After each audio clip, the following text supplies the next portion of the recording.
The morning Seoul air shimmered like glass when Tolani and stepped out of the taxi, suitcase in hand, hope in her chest.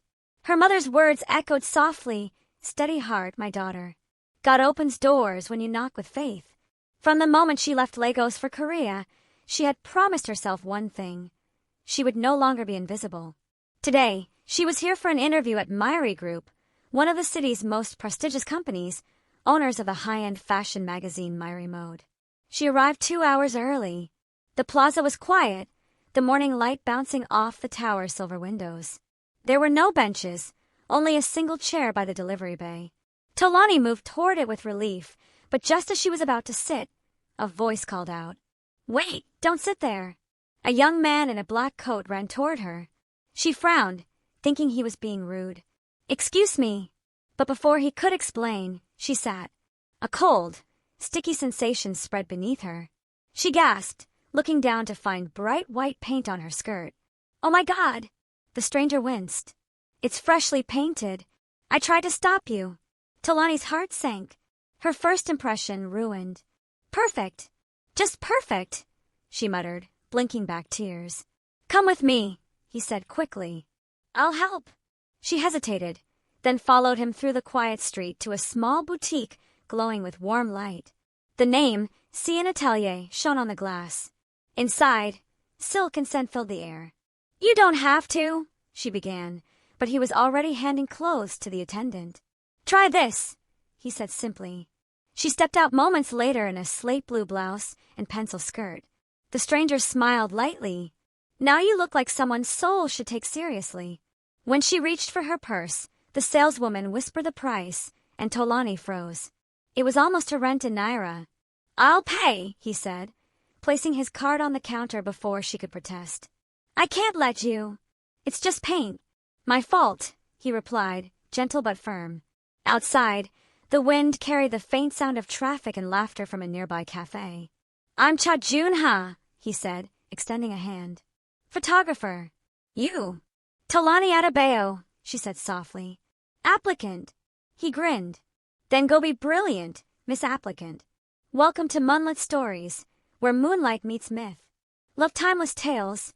Then hit like, subscribe. Don't forget to tell us where you are watching from in the comment, and join the circle. Every story begins with you. At Mirae Tower, she barely made it in time. The HR director, Park Woo-suk, was tall, serious, and precise. His office smelled like green tea and ambition. "You're early," he noted. "I don't like to give disappointment a head start," she replied. Something flickered in his eyes, a hint of curiosity. When the interview ended, she stepped into the sunlight, certain she had failed. But before she could reach the bus stop, her phone buzzed. From HR Myri Mode. Subject: Position available. Administrative Department. "Are you still interested?" Her breath caught. Maybe Seoul wasn't so cold after all. Tolani couldn't stop replaying the message in her head as she rode the elevator up Mirae Tower. Position available. Administrative Department. Maybe Seoul really did notice her after all. The moment the glass doors opened, the hum of the fashion world surrounded her, heels tapping, printers whirring, voices speaking half in English, half in Korean. Walls of framed magazine covers glimmered under soft light. It felt like walking into a dream that didn't yet know her name. The HR manager, Mr. Park Woo-suk, was waiting near the reception. His smile was polite but unreadable. "You're joining the Myri Mode team. Administrative assistant to the editor's division." Tolani blinked. "The fashion magazine?" He nodded. "The very one. You'll report to editor-in-chief Min Mari. She just returned from Paris. I hope you're ready. She's intense." Intense. Tolani had no idea what that meant until the elevator doors opened on the 15th floor. The space looked like a movie set. Long white corridors, racks of designer clothes, models hurrying past, stylists shouting about lighting and lipstick. It smelled of perfume, coffee, and chaos. A slim woman with sharp eyes and scarlet lipstick turned, every head bowing as she passed. "That's her," someone whispered. "Editor Mari." Tolani quickly bowed. "Good morning, ma'am. I'm the new." But Mari was already giving instructions to her team. "Move the samples to Studio B. Make sure the Seoul skyline shoot doesn't look cheap. And someone get my coffee, no sugar. She didn't even glance at Tolani. Moments later, another assistant waved her over. Here, new girl. Carry these boxes to the car. Tolani hesitated. All of them. Yes. And hurry. She hates waiting. By the time she reached the curb, her arms trembled. Myri slipped into a taxi without looking back. Tolani called after her, but the door slammed shut. The driver's eyes met hers through the window, pitying. Hours later, Tolani sat on the curb, holding the receipt for a taxi she'd paid for herself. Is this how they treat new staff? She whispered. Inside, the team moved like dancers in a routine she didn't know. When she accidentally bumped into a table, papers flew. Laughter followed. Her face burned. That night, she returned to her tiny apartment near Hongdae, dropped her shoes at the door, and stared at her reflection. Maybe I don't belong here, she murmured. But then she remembered Joon-ha's calm voice. You look like someone Seoul should take seriously. She straightened her back and whispered to her reflection. Then I will make Seoul take me seriously. Outside, the neon lights of the city glowed like quiet promises. Tomorrow would be different. It had to be. The next morning, Tolani arrived earlier than everyone else. She'd stayed up half the night studying the fashion glossary a kind colleague had shared with her. Silhouette, hemline, haute couture. Words that once belonged to glossy pages now floated on her lips like small victories. When editor Myri swept into the office, the air shifted again. Everyone straightened instantly. Even the sound of heels seemed to bow to her authority. She was tall, graceful, and terrifyingly composed. Her perfume carried a confidence Tolani could only dream of. Miss Adebayo, Mr. Park said, gesturing toward Tolani. Our new administrative assistant. Myri's gaze swept from Tolani's neat bun to her worn shoes. You're the girl from yesterday? The one who delayed my taxi. Tolani froze. I didn't mean. Good. Myri cut in sharply. You'll learn quickly then. Follow me. Tolani trailed behind her as they entered a photography studio filled with lights, models, and clothes arranged by color gradient. Myri began giving orders without pause. Adjust the lighting. The ivory gown, no, that one. Who approved this fabric? It looks cheap. At one point, she turned to Tolani. Sketchbook. Tolani blinked. Sketchbook. Myri's eyebrow arched. You don't know what that is? In fashion. A designer nearby handed her one quickly, whispering, Take it before she explodes. Myri flipped it open, drew a few quick lines, and turned to her assistant. Send this design to production. And as for you, she said to Tolani, learn faster than you breathe. By noon, Tolani's feet ached. Her arms carried stacks of fabric samples and coffee orders. When she finally sat to rest, another intern passed and smirked. Welcome to Myri Mode's boot camp. That evening, as she left the building, her phone rang. Tolani! The voice was familiar. Her heart lifted a little. Joon-ha! Yeah, I heard you survived day one. Coffee to celebrate. She laughed wearily. I think I've carried enough coffee today for a lifetime. Then tea, he said. Same difference. They met at a small riverside cafe overlooking the Han River. Joon-ha listened as Tolani talked. About Myri, about the chaos, about how she already wanted to quit. She called me useless today, Tolani whispered. Maybe she's right. He leaned forward, eyes warm. No, she sees something in you. People like that only test the ones they sense potential in, or the ones they want to break. He smiled faintly. Then don't let her win. When she left the cafe, the city lights reflected on the river like glittering hope. Her heart was still heavy, but something inside her steadied. She would not let Seoul or Myri break her. Tomorrow, she promised herself, she would walk into Mirae Tower not as the nervous girl who spilled paint, but as the woman determined to rise. The next morning began with chaos. Editors rushed down the hallway carrying clothes and makeup kits, shouting into their phones. The first issue of Myri Mode's relaunch was due, and everyone looked one deadline away from losing their minds. Tolani hurried to keep up, clutching folders and fabric samples. Miss Adebayo, Mr. Park called. The editor wants the floral design sketch immediately. Floral design. Tolani blinked, confused. The sketchbook. She remembered it on Myri's desk. Heart racing. She grabbed the wrong file from the drawer and dashed toward the main studio. When she handed it over, Myri's sharp eyes narrowed. "What is this?" "The design sketch, ma'am," Tolani said breathlessly. "This is not a design. It's a personal note from the photographer." Myri snapped. "You think this is Paris or a playground?" Everyone froze. The silence hurt more than the words. Tolani lowered her head. "I'm sorry." Myri sighed, turning away. Sorry doesn't save deadlines. She tossed the file aside and walked off, heels clicking like thunder. Tolani's eyes burned. She wanted to disappear, but instead, she picked up the fallen papers and quietly returned them to the table. Hours later, while sorting fabrics, she heard Mr. Park's calm voice. "Don't take it personally. She tests everyone." Tolani forced a smile. "It's fine." But it wasn't. That evening, she sat alone on the rooftop terrace, Seoul's skyline glowing like molten gold. Below her, traffic streamed like rivers of light. She could still hear Myri's cold voice echoing, "You think this is Paris or a playground?" The door opened behind her. Hiding again. She turned. Joon-ha stood there, camera slung around his neck. "Not hiding," she said softly. "Just cooling my mistakes." He chuckled, walking over. "Every rookie makes 1. Or 10. I once dropped a camera lens during a live shoot in Tokyo. Cost me a month's pay." She looked at him, surprised. "And they didn't fire you?" "They couldn't." "I smiled too nicely," he teased. Then, seeing her face soften, he added, "Mistakes don't define you, Tolani. What you do after them does." His words sank deep, quiet but sure. They stood there, the city humming around them, the night air cold but forgiving. "I just wanted a stable life," Tolani murmured. "Now I'm in a world that demands perfection." He glanced at her gently. "Maybe perfection isn't what you need. Maybe purpose is." For the first time since arriving in Seoul, she smiled, not the nervous one, but something real. Down below, the office lights began to dim, and she thought of Myri, how even the cruelest teachers might be mirrors for growth. Tomorrow, she promised, she would start again. And this time, she would learn faster than she breathed. The weekend came with soft rain over Seoul, but Tolani barely noticed. Her phone buzzed early that morning.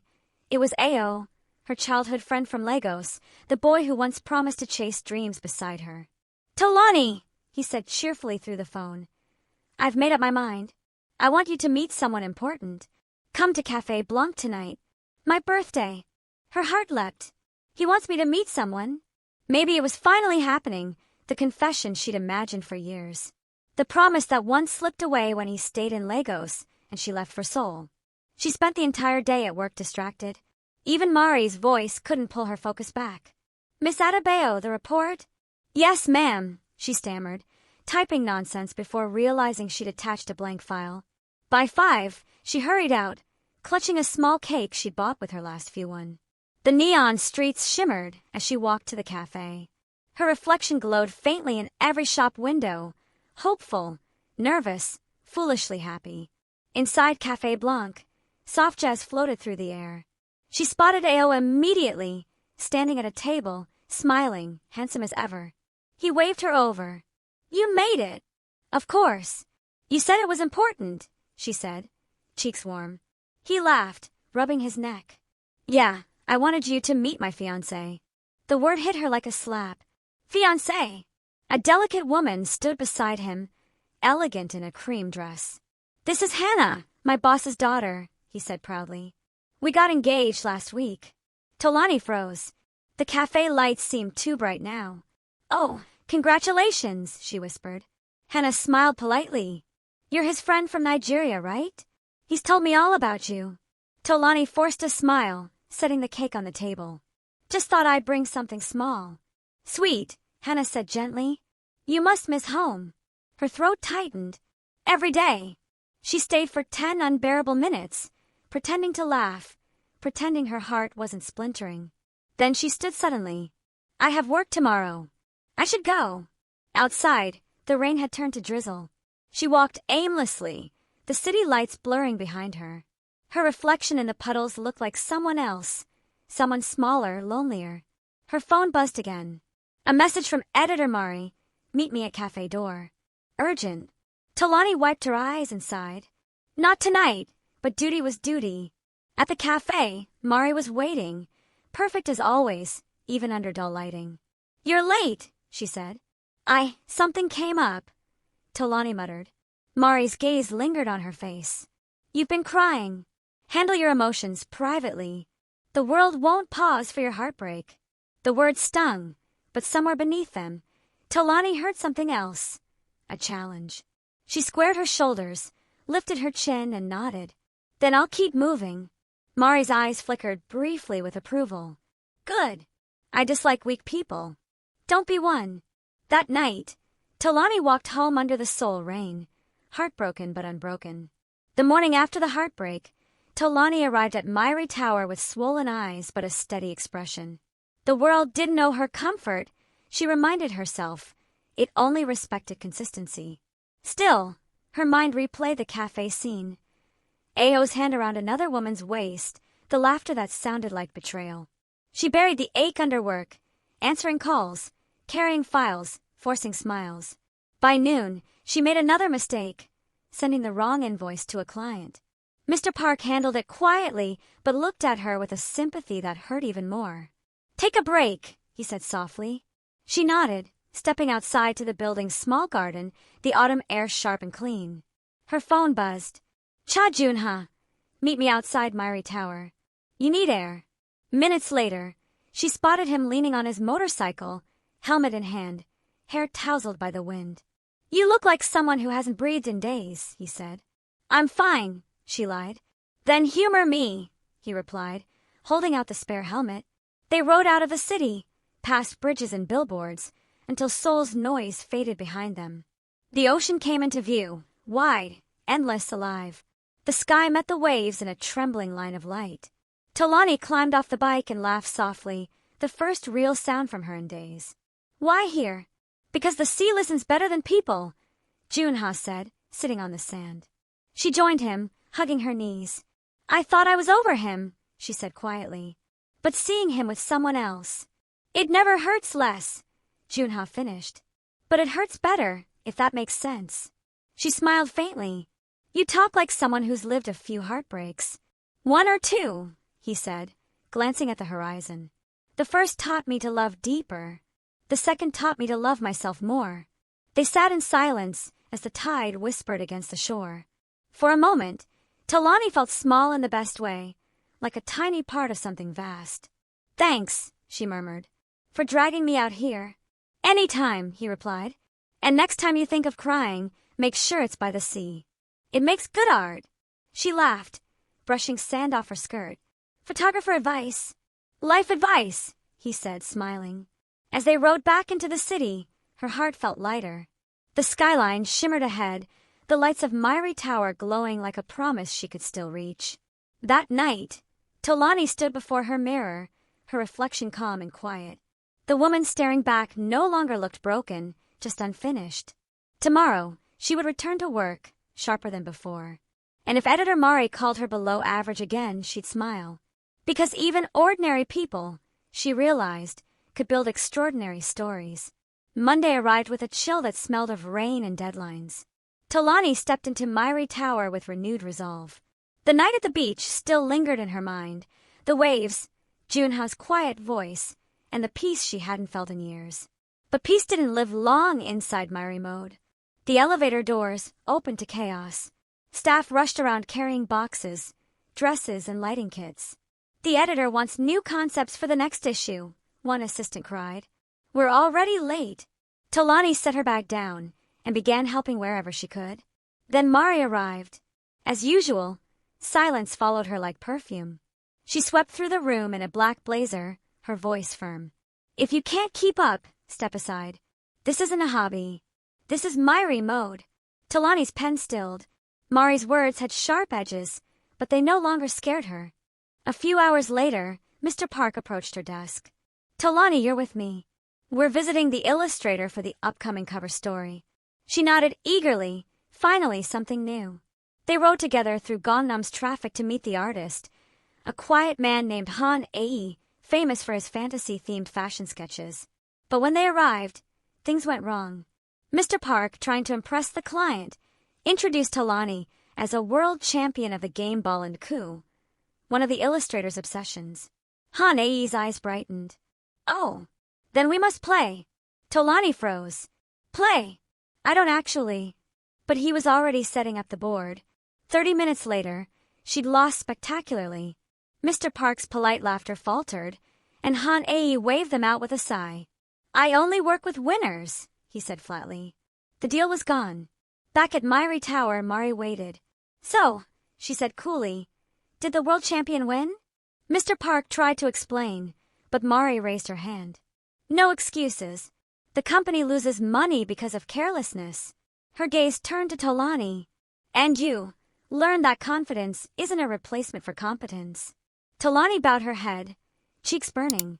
I understand. That night, she didn't cry. She opened her laptop instead and searched for videos of ball and coup. The rules were complex, the movement swift. Still, she practiced, over and over, using coins on her desk. Hours passed.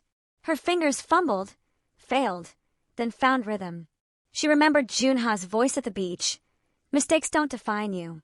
What you do after them does. By dawn, she had mastered the first level. Her eyes were red, her hands trembling, but her spirit felt unshaken. When the sun rose over Seoul, Tolani stood by her window, smiling faintly. If Myri called her below average again, she'd simply show her what average could become. By morning, Tolani's apartment was a battlefield of coins, notebooks, and empty coffee cups. She had practiced the ball and coup game for nearly 6 hours straight. Her wrists ached, but her heart burned brighter than her exhaustion. When she arrived at Mirae Tower, the team was gathered around the glass conference table. Myri's voice echoed sharp and cold. Our collaboration with Han Ae failed, which means our next issue is at risk. If we don't fix this, Myri mode will lose credibility. Everyone avoided her gaze. Tolani inhaled quietly and stepped forward. Editor Myri, she said softly, I'd like to try again. Myri turned, her expression unreadable. Try what exactly? To convince Han Ae. The room went silent. Even Mr. Park looked uneasy. Miss Adebayo, with respect, he's not easy to sway. I know, Tolani said, her voice trembling slightly but steadying mid-sentence. But I believe in second chances. Myri studied her for a moment, then smiled faintly, a dangerous kind of amusement. Fine. Fail again, and you won't have a third. An hour later, Tolani stood outside Han Ae's studio, clutching the same sketchbook Myri once handed her. She knocked, heart pounding. When he opened the door, he frowned. You again? Yes, sir, she said, bowing slightly. I didn't come to apologize. I came to play. He blinked in surprise. You learned the game overnight. Something like that. The board was set. Her fingers trembled, but as the pieces moved, muscle memory replaced fear. The clinking sound of coins echoed softly across the wooden floor. Round after round, her movements sharpened, graceful, precise, determined. Finally, she won. Han Ae sat back, stunned, then broke into laughter. You're either mad or brilliant, he said. Perhaps both. Maybe just desperate, she replied with a smile. He studied her for a long moment, then nodded. Fine. Tell your editor I'll design for Myri mode. But this time, I want you involved in the concept. Tolani's heart soared. Thank you. When she returned to the office, the team looked up in disbelief. Myri didn't even glance up from her computer. Did you fail again? Tolani smiled. No, ma'am. We got the deal. Silence. Then Myri slowly raised her head. Yes. You were right. Confidence isn't enough. I added competence. For a moment, something flickered in Myri's eyes, approval hidden beneath pride. Go to the design floor. Tell them to prepare the concept board. You've wasted enough time talking. Tolani bowed deeply and turned away, but a small smile tugged at her lips. That night, she stood by the Han River Bridge, wind brushing her face. Seoul's lights shimmered across the water like blessings. She had finally learned what it meant to fail forward. And for the first time, she whispered to the city, Thank you for the test.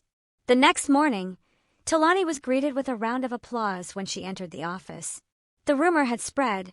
She'd saved the Han Ae collaboration. Even Mr. Park smiled for once. Good work, Miss Adebayo. You've earned respect here. But not everyone celebrated. Myri sat in her glass office, silent, unreadable. Tolani caught her reflection watching through the tinted glass. Their eyes met for a fleeting second, approval disguised as indifference. By evening, the tension of work gave way to exhaustion. Tolani was about to head home when her phone buzzed. Joon-ha, you owe me dinner for surviving another week. I'm waiting outside. She found him leaning against his car, as casual as ever, city lights dancing off his black leather jacket. You really have a habit of showing up when I least expect you, she said. That's what keeps life interesting. He took her to a small seaside restaurant in Uedo, cozy and quiet, far from Seoul's rush.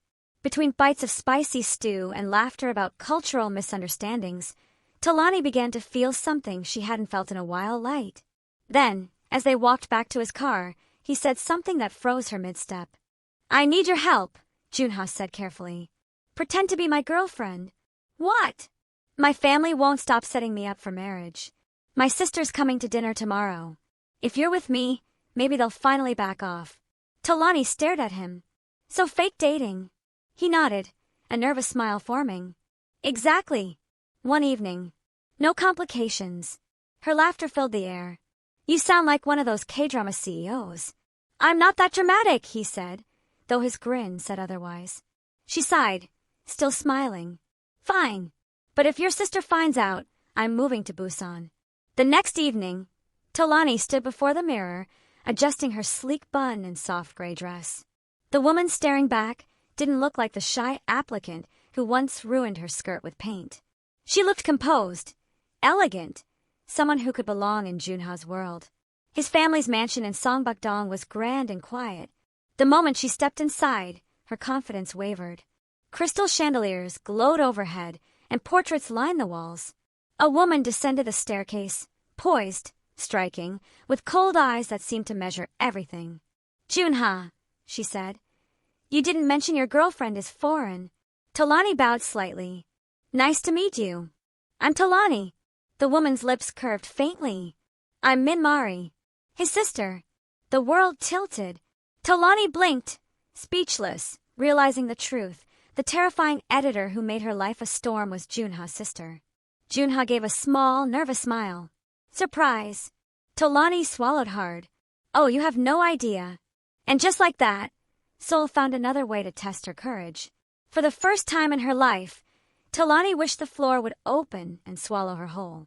Editor Myri, the same woman who had called her below average, who ruled the Myri office like a queen, was now standing a few feet away, perfectly calm, sipping wine as if fate hadn't just staged a cruel joke. Joon-ha cleared his throat. No need to be so shocked. Myri, this is Tolani Adebayo, my girlfriend. Myri tilted her head slightly.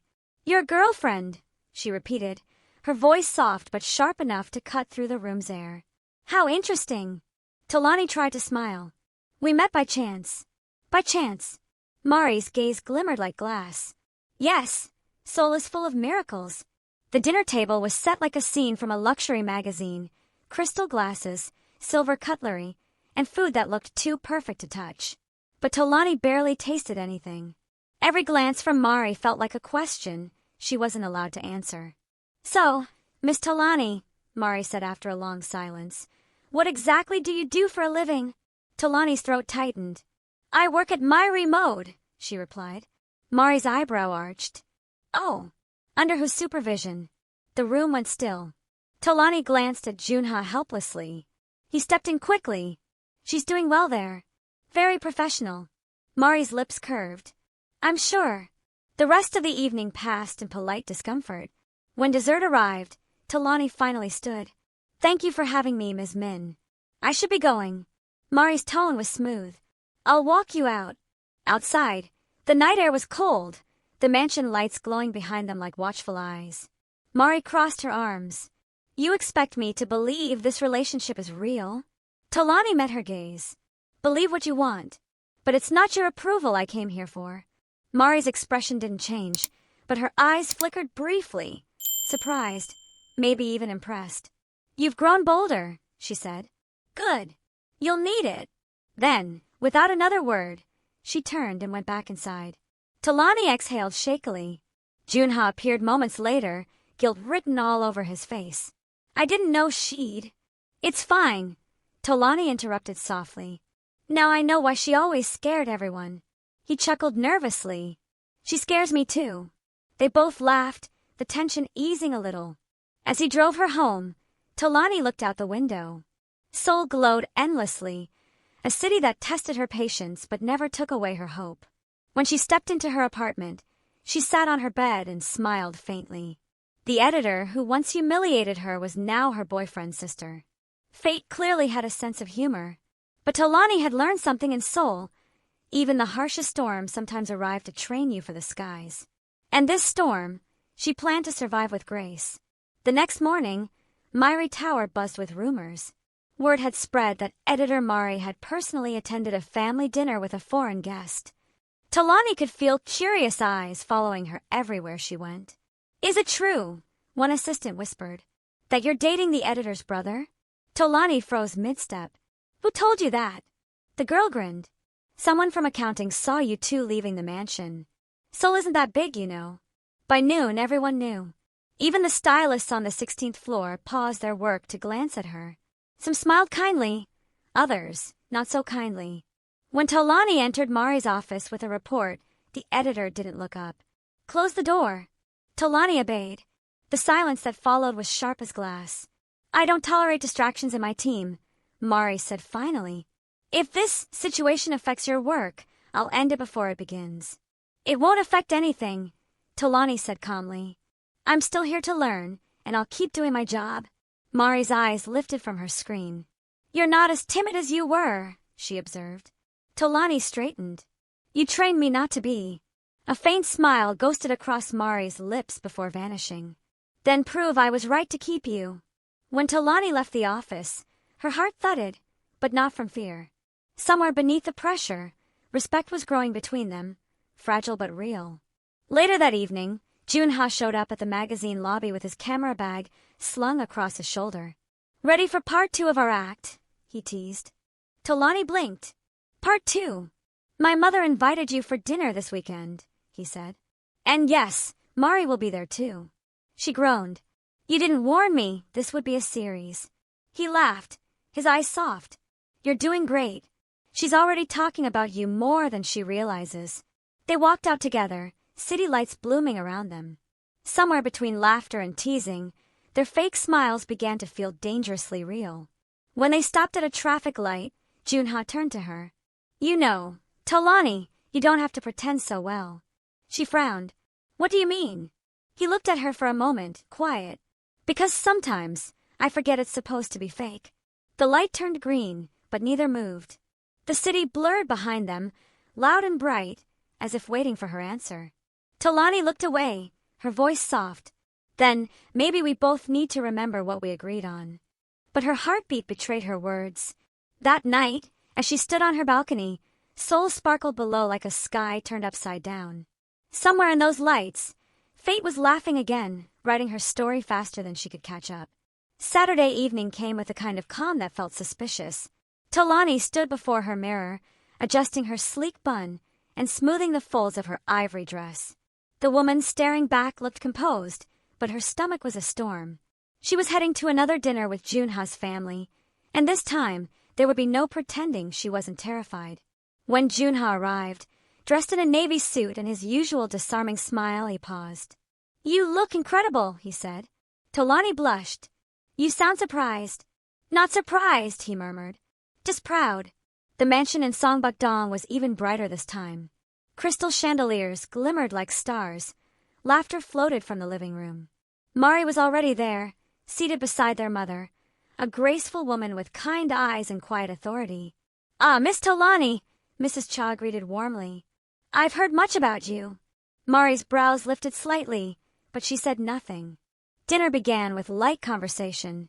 Joon-ha's mother asked about Lagos, about food, about how Tolani found Seoul. Tolani answered politely, smiling when she could, careful not to overstep. But Mari's silence sat heavy between every word. Finally, Mrs. Cha looked between them. It's strange, she said, seeing my 2 children and their lives overlapping like this. Myri, You never mentioned Tolani before. Myri took a slow sip of wine. I didn't think personal matters belonged in the office. Joon-ha's mother chuckled softly. Maybe. But sometimes, what's personal teaches us the most. Myri's gaze shifted toward Tolani. So tell me, she said quietly, what are you learning from my brother? Tolani hesitated. Patience. And kindness. Myri's lips curved faintly. Two things I don't usually encourage at work. Joon-ha laughed. Maybe you should start. Their mother smiled knowingly, breaking the tension. You three are more alike than you think. After dinner, Tolani helped clear the table. Myri joined her in the kitchen, silent for a long while before saying, You're handling all this better than I expected. Tolani met her eyes. You trained me well.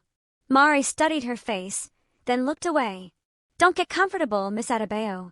The world only respects those who work twice as hard. I know, Tolani said softly. That's why I'm not stopping. Myri turned to leave, but paused at the doorway. You remind me of someone I used to be, she murmured. Don't lose that. When Tolani stepped outside later, Joon-ha was waiting by the car.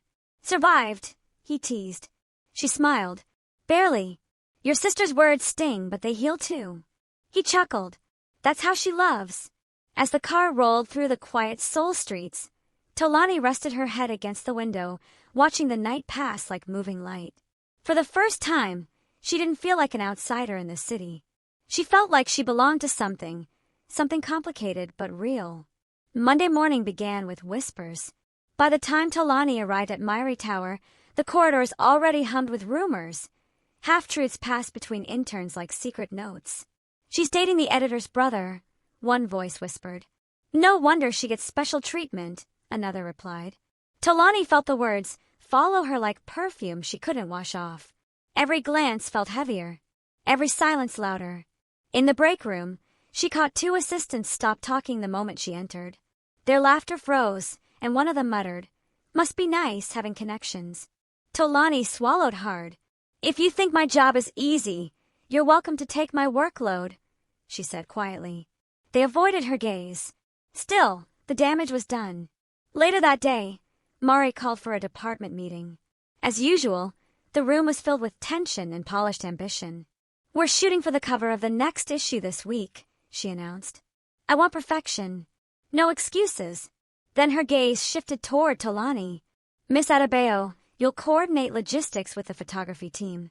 A few eyes widened. One stylist whispered, That's Myri's brother's division. Tolani's jaw tightened, but she bowed slightly. Yes, ma'am. When the meeting ended, she lingered behind, approaching Myri cautiously. Editor Min about the rumors. Myri didn't look up from her papers. Rumors exist to test whether you'll rise above them. So rise. Tolani blinked. That's it. Myri finally met her eyes.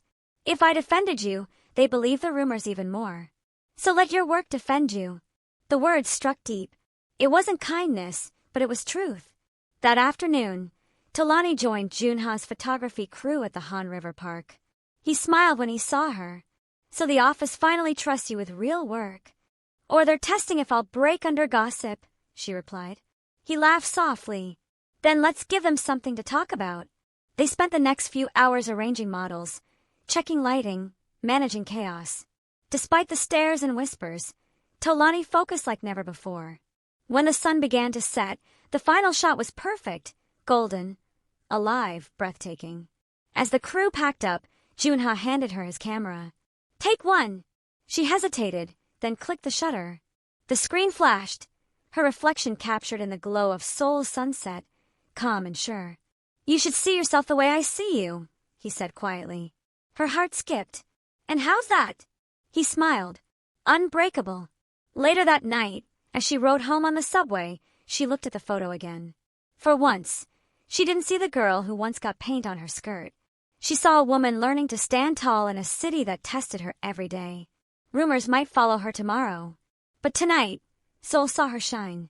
The next morning at Mirae Tower began like any other, coffee, chaos, and the endless hum of ambition. But the air changed the moment Ryaseo walked through the glass doors. She was a legend in the fashion world, former editor of Vogue Korea, now head of Zeal magazine, Myri Mode's fiercest rival. She walked like someone who knew the world bent for her. "Mari," she said smoothly when they met in the lobby. "Still running this little magazine?" Mari's lips curved in a controlled smile. "Little magazines build empires, Ria. You should know you left one."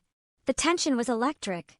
Staff exchanged nervous glances, pretending to check emails that weren't open. Tolani, standing by the reception desk, felt the heat between them. It was the first time she'd seen Mari unsettled, and the first time she realized how much history could weigh between two powerful women. Ria turned slightly, her gaze falling on Tolani. "And who is this?" Mari's tone was calm. "My assistant." Ria smiled. "Pretty. Sharp eyes. Be careful, darling. Assistants often become replacements." Tolani bowed politely. "Noted, ma'am." Ria's laughter echoed softly as she walked away. After she left, Mari exhaled quietly, her mask slipping for only a second. "Schedule a meeting," she told Tolani. "We're not losing to zeal again." Tolani nodded, but as she turned to leave, Mari added, "And bring your best ideas. No ordinary thinking." That night, Tolani stayed late at the office. The windows reflected the Seoul skyline like 1,000 restless stars. Her fingers flew across her laptop, sketching layouts, concepts, color palettes. She imagined a campaign that wasn't just glossy but real. One that captured Seoul's rhythm, its resilience, its blend of elegance and grit. When she finished, dawn was bleeding through the blinds. At the morning briefing, Mari listened silently as editors pitched ideas, none bold enough to compete with Ria's zeal. Then Tolani stepped forward, heart hammering. "Let's feature women who built their dreams from nothing," she said clearly. "Not models or celebrities, but designers, tailors, mothers, and dreamers. Seoul's real heartbeat." The room went quiet. Mari tilted her head, intrigued. "Why them?" "Because," Tolani replied softly, "fashion begins where courage meets fabric." For a moment, Mari just stared. Then, slowly, she smiled. Finally, something was Seoul. By evening, the concept had been approved. Tolani's name was added to the campaign file, a quiet recognition of her place among the team. When she left the building, the city glowed gold beneath a fading sun. She texted Joon-ha, "Big day. Tell the sea I did something brave." He replied almost instantly, "Proud already. The sea will clap." Tolani smiled. Seoul no longer felt like a battlefield. It was beginning to feel like destiny. The day after the pitch, the office felt alive again. Everyone moved with new purpose. Posters of the Real Seoul campaign lined the walls, and for the first time, Tolani saw people whispering her name, not out of gossip but respect. She walked into Mari's office to deliver final drafts. Mari didn't look up at first, but her tone was lighter. "You exceeded my expectations." Tolani smiled. "Thank you, ma'am." Mari finally looked up. "You're still too polite." "Don't thank me. Thank yourself. You earned this." The compliment settled like sunlight in Tolani's chest. "I just wanted to prove I belong here." Mari nodded. "You do." By evening, Tolani met Joon-ha at a quiet cafe tucked near the Han River. He was already waiting, camera around his neck, eyes brighter than usual. "Congratulations, future star editor," he teased. "Not yet," she laughed. "Just trying to survive." He leaned closer. "You're more than surviving, Tolani. You're becoming." Her smile faltered for a moment. His words felt heavier than he intended. "Becoming what?" He hesitated, gaze drifting to the lights across the river. "Someone I might lose if I don't catch up." Silence fell between them, soft, uncertain, full of things unsaid. Later, they walked along the riverbank. The water shimmered gold beneath the bridge lights. Tolani tucked her hands into her coat pockets. "You've been quiet lately," she said. "Is something wrong?" Joon-ha sighed. "My father wants me back in the company. The family business needs me." Tolani stopped walking. "So, you'd leave photography?" "I don't know. Maybe I'm tired of fighting expectations." She stared at him. "You told me once that dreams keep us alive." He looked at her then, eyes full of conflict. "And what if love keeps us alive too?" Tolani didn't answer.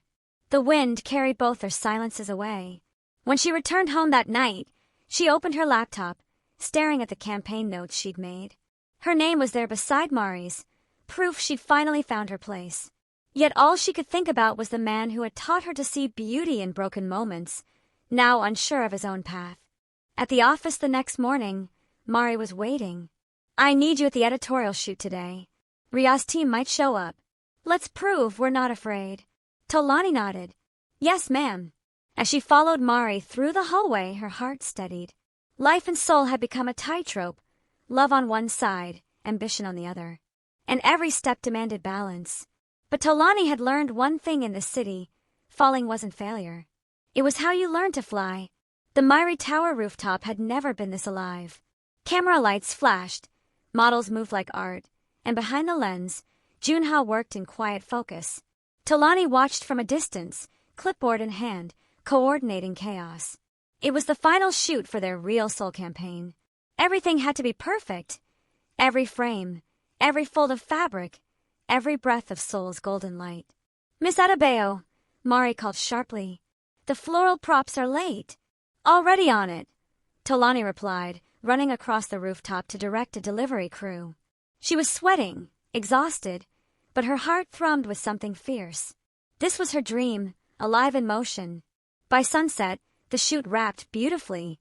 The models laughed, the stylists cheered, and for once, even Myri looked satisfied. "Good work," she said, eyes landing on Tolani. "You've proven more than most who've been here years." "Thank you," Tolani breathed. Before she could leave, Myri added quietly, "Your strength reminds me of myself before I learned how cruel success can be." Tolani froze, hearing the faintest tremor of vulnerability in her tone. But Myri was already walking away, her heels clicking like punctuation on a story she'd never fully tell. That night, Joon-ha found Tolani sitting alone by the rooftop rail, watching the Seoul skyline turn violet and gold. "You were amazing today," he said softly. She smiled. "So were you." He leaned beside her, setting his camera down. "The campaign's going to be a hit. I can feel it." Tolani looked at him carefully. "And after that, will you go back to your father's company?" He hesitated. "I don't know." "Then maybe you should decide before fate does." He chuckled lightly. "You sound like Myri." "I'm learning from the best," she said, smiling faintly. The air between them grew quiet, but comfortable. Then, gently, Joon-ha reached for her hand. "You've changed me, Tolani. Before you, I took pictures to escape reality. Now I take them to remember it." Her heart caught between beats. "And what do you want to remember now?" He looked straight into her eyes. "This moment." Neither spoke after that. The city hummed below them, a living rhythm, neon and heartbeat intertwined. Later, when she returned home, Tolani stared at her reflection, tired eyes, wind-tossed hair, and a softness she hadn't seen before. Seoul had turned her into someone stronger, but also someone capable of feeling deeply again. Tomorrow, she knew, Seoul would strike back. The rival magazine had already teased a new issue with an identical concept. But tonight, she allowed herself peace. Because for the first time, she wasn't afraid of competition. She was ready to face it, with fire in her heart and soul in her soul. The next morning, Mirae Tower glowed with anticipation. The Real Seoul campaign had launched overnight, and the numbers were already climbing faster than anyone expected. Emails flooded in. Fashion houses, journalists, and even government tourism officials wanted to collaborate. Tolani could hardly believe it. Her idea, the one she had scribbled half asleep weeks ago, was now the talk of the industry. But with fame came shadows. Seoul's Zeal magazine released its issue that same morning. Eerily similar concept, nearly identical photography style. Within hours, online blogs were accusing Myri of plagiarism. Inside the glass conference room, tension was thick. Myri stood at the head of the table, calm but furious beneath her perfect posture. "We will not let them control the narrative," she said sharply. "If we panic, they win." Tolani sat beside the PR team, her fingers gripping a pen tightly. She'd seen the comparisons online. People were calling Real Seoul a copy. "Miss Adebayo," Myri said suddenly, "you developed the concept. What do you think we should do?" All eyes turned to her. Tolani swallowed. "Then we show them who told the story first. The truth isn't in hashtags, it's in what people feel. Our campaign isn't imitation, it's soul. So we keep standing by it." The room fell silent. Then, slowly, Myri nodded. Good answer. That evening, Mirae Tower buzzed with crisis management, press statements, social media replies, interviews. But amid the chaos, something extraordinary happened. A viral video began circulating online, a behind-the-scenes clip showing Tolani working with vendors, local artisans, and real women of Seoul. Her laughter, her humility, her dedication, it was all there. Viewers flooded the comments. She's a heart behind real Seoul. By midnight, the tide had turned. Myri mode wasn't the copy, it was the original. When Tolani returned to the office the next morning, the staff broke into applause. Even the skeptics who once whispered behind her back were smiling now. Myri approached her quietly after the meeting. You handled it well, she said. You reminded everyone why authenticity wins. Tolani smiled faintly. I learned from someone who never lets emotions cloud her focus. Myri raised an eyebrow. Flattery doesn't suit you. It wasn't flattery, Tolani replied softly. It was gratitude. Later that night, as Tolani stepped out of Mirae Tower, Joon-ha was waiting by his car. He smiled the moment he saw her. I heard you saved the company's image again. She laughed tiredly. Barely. He brushed a strand of hair from her face. You keep doing the impossible, Tolani. But don't forget, you deserve rest too. She looked up at him, eyes warm. Then stay and remind me. Under Seoul's bright skyline, they stood quietly. No words, just peace earned through fire. The success of Real Seoul didn't just save Myri mode, it crowned it. Headlines called it a love letter to Seoul, and the campaign that redefined modern authenticity. But even victory carries a price. For Tolani, that price was quiet exhaustion. She was working late more often now, reviewing proposals, rewriting features, attending meetings she once only watched from the sidelines. Her name had weight, her words mattered, but so did the pressure. One evening, she found herself alone in the office. The glow of her screen flickered across the glass, reflecting her tired eyes. Then a soft voice interrupted her thoughts. Still here. It was Myri. She rarely stayed this late anymore. Tonight, she stood by the doorway, her usually flawless posture softened by weariness. Tolani smiled faintly. Just finishing the last round of edits. Myri walked closer, setting a cup of coffee beside her. You're becoming the kind of woman people underestimate until it's too late. Tolani chuckled. Was that a compliment? Don't push your luck, Myri replied, a trace of humor in her tone. They stood together for a moment, silence stretching comfortably. Then Myri said quietly, You remind me of when I started. I thought hard work alone would make people respect me. But in this world, respect isn't given, it's claimed. Tolani nodded slowly. Then I'll claim it the right way. Myri looked at her for a long time before murmuring, Good. Just don't lose your softness while doing it. When Tolani finally left the building, Seoul was asleep beneath a silver moon. She crossed the quiet street toward a familiar black car parked by the curb. Joon-ha stepped out, smiling. I thought you'd forgotten me. Never, she whispered. He opened the door for her, but before she entered, he stopped her gently. Tolani, there's something I have to tell you. Her heartbeat quickened. His tone was calm but serious. My father, he's been ill. The company wants me back full-time. I might have to leave Seoul for a while to take over operations in Busan. The words hung between them, heavy and real. Tolani looked up, her eyes glistening under the streetlight. So this is goodbye. He shook his head. No, it's just distance.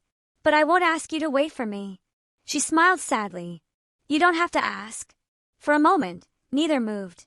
The city lights blinked like restless stars, and the air smelled faintly of rain. When he finally drove away, Tolani stood watching the taillights fade. Seoul had once been her biggest challenge, but now, heartbreak was learning to exist beside her dreams. The next morning, Mirae Tower felt emptier without him.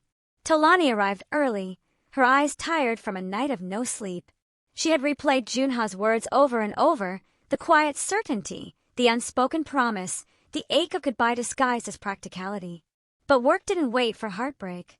The Real Seoul campaign had entered its final phase, the commemorative issue. Myri wanted it flawless. Every photo, every line, every texture had to speak of Seoul's beauty and resilience. And now, Tolani's name was printed as assistant creative director. A new title. A heavy one. As she scrolled through layouts, her phone buzzed, a message from Joon-ha. Busan is beautiful, but it feels quieter without your chaos. Don't let Myri drive you crazy. She smiled softly. For a moment, the ache eased. But before she could reply, Myri's voice echoed from her doorway. Miss Adebayo, you're leading the editorial meeting today. Tolani blinked. Me? Myri nodded. You earned it. Show them why I keep you around. Inside the conference room, faces turned as she entered. She steadied her breath, her voice clear and calm. She spoke about authenticity, about representing Seoul through truth instead of polish. By the time she finished, even the skeptics nodded. When the meeting ended, Myri approached her. You spoke like an editor today, she said simply. Not an assistant. Tolani exhaled. Then maybe I'm ready. Myri's lips curved faintly. Maybe. That night, Tolani took the subway home. The city outside was a blur of neon and motion, people moving fast as if trying to outrun time. She pressed her forehead against the glass, wondering if ambition always demanded so much: sleep, love, and sometimes yourself. At home, she opened her laptop and saw an email from Ryoseo. You've done well, Miss Adebayo. But remember, this industry doesn't stay kind forever. If you ever want to move higher, my door is open. Tolani stared at the message, conflicted. It was flattering, but it also smelled like a trap. She closed the laptop quietly. No. Her story wasn't about running where it was easy. It was about growing where she'd been planted. Later, as she stood by her window, she texted Joon-ha. Busan can keep you for now. But don't forget, the skyline misses your camera. He replied almost instantly. And I miss the girl who made it beautiful. Tolani smiled. Seoul hummed beneath her window like a restless dream. She wasn't sure what tomorrow held, but she knew she'd face it standing tall, no matter who stayed or left. Because sometimes, the story wasn't about finding love. It was about becoming the woman who could carry it and still chase her own sunrise. 3 months passed. Winter painted Seoul in silver and calm, and Tolani's days began to find a rhythm again: work, laughter, and quiet evenings where her thoughts no longer hurt. The real Seoul issue had broken every record Myri Mode ever dreamed of. International magazines praised its raw emotion. Fashion houses wanted collaborations. And Tolani, once an intern fumbling with files, was now the woman behind the vision. But even success felt softer without someone to share it with. She still texted Joon-ha sometimes. Their messages were shorter now, gentle, respectful, threaded with a longing neither wanted to name. He was in Busan, she was in Seoul. They were both where they were meant to be, but sometimes destiny doesn't follow the same map as the heart. One evening, Myri called her into the office. I'm leaving, she said simply. Taking a break. Maybe Paris again. You'll oversee the next issue. Tolani blinked. Me? Myri nodded. You've earned it. Don't just protect the magazine, elevate it. She stood, walked toward Tolani, and for the first time, hugged her lightly. You're not the girl who once sat in the paint-stained chair anymore. You're Myri's heartbeat now. When Myri left, Tolani sat alone in the silent office, her heart full. This wasn't the end of her story, it was a beginning. The next day, she visited Han River at dawn, the same place where she and Joon-ha once laughed over cheap coffee and quiet dreams. The air was crisp. Her reflection shimmered on the water like a living memory. A familiar voice broke her thoughts. Still chasing the sunrise, Miss Editor? Tolani turned sharply, and there he was. Joon-ha, in a dark coat, camera slung around his neck, his smile warm enough to melt winter itself. Busan, she breathed. He shrugged. It's still there, but I miss Seoul and you. For a moment, words failed her. Then she laughed softly, tears glistening in the cold air. You always come back when I've stopped waiting. He stepped closer, brushing her frozen fingers with his. Then stop waiting and start believing. They stood there, no grand gestures, no perfect music, just the quiet hum of the city waking, the promise of another day. Are you staying this time? She asked gently. For as long as you'll let me, he said. Tolani smiled, resting her head against his shoulder as the first light of morning spilled over the river. Seoul glowed awake, alive, golden, endless. Once, She came here searching for a stable life. Now, she had something greater: purpose, peace, and love that didn't need to prove itself. Because in the end, the girl who came to Korea looking for work found something even rarer: herself. Thank you so much for staying with us till the very end of the story. If you enjoyed it, please don't forget to like this video, share it with your friends, and leave a comment below. We'd love to hear the lessons you learned and your thoughts on how we can continue improving to give you the very best. Here at Munlyt Stories, every tale is crafted with passion, care, and dedication. Our mission is simple: to entertain, inspire, and connect us all across cultures and hearts. So, keep the conversation alive in the comments, and don't forget to subscribe and hit the notification bell so you never miss a new episode. Till next time, we are Munlyt Stories, bringing you amazing tales that touch hearts and spark imaginations. Stay blessed, stay inspired. See you in the next story.